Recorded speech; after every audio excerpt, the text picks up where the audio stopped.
Hi everyone!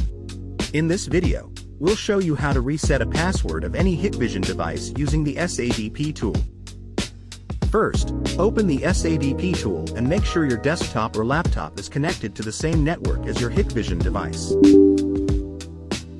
Once open, you'll see a list of all devices connected to the network. Select the device you want to reset the password for. After selecting your device, click on the Forgot Password option. A window will pop up. Click on Export Device Feature Code File to save the file.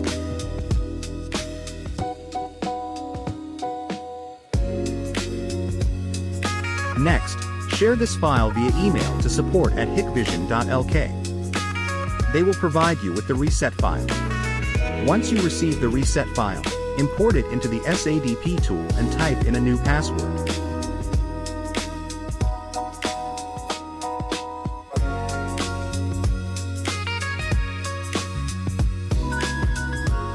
And that's it.